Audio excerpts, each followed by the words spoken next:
mynews.studio. For the first time, power grids worldwide are now generating more electricity from the sun and wind than from coal.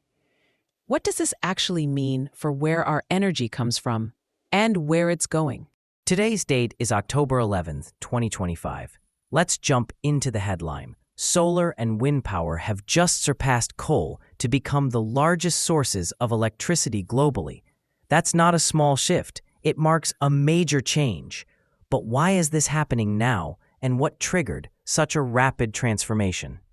If we look at the data for the first half of 2025, solar and wind added 400 terawatt-hours to the grid. That actually covered the entire increase in global electricity demand. Solar alone was responsible for 83% of new demand, and wind contributed a lot as well. So renewables aren't just supplementing fossil fuels, they're starting to replace them. That challenges what most people expected. The old assumption was that renewables would simply add extra capacity, not actually push out coal or gas. But the numbers show coal's share dropped to 33.1% and renewables climbed to 34.3%. Do you think this is the beginning of a long-term change, or could it just be a temporary blip? There are some clear reasons behind this shift. The cost of solar panels and wind turbines has dropped sharply. Manufacturing has become more efficient, especially in China, which was behind 55% of global solar growth this year. On top of that, there have been improvements in technology, more efficient photovoltaic cells, bigger wind turbines, and better battery storage. All of this makes renewables more dependable and easier to adopt. So, it's not just about putting up more panels or turbines. The technology itself has matured, and storage is starting to keep up with demand. But what happens to the communities and economies that are still tied to coal jobs or revenue?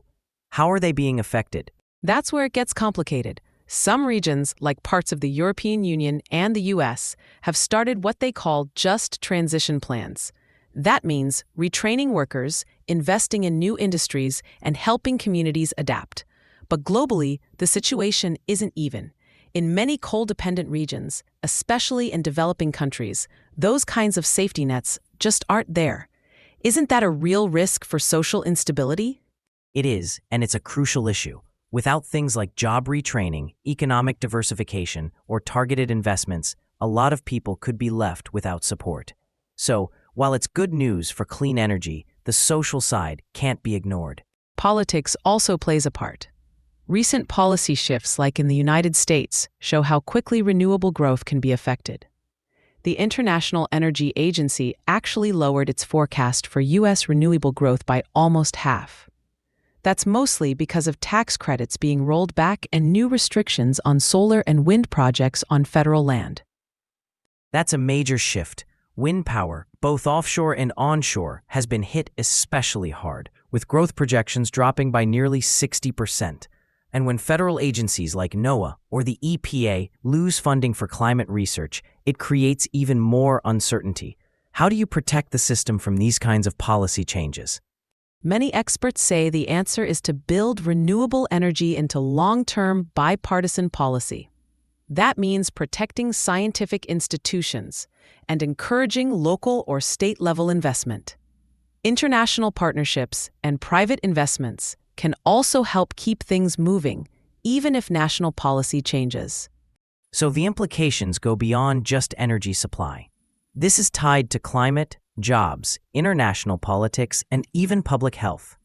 The fact that renewables can meet growing demand and do it without hurting economic growth feels like a signal.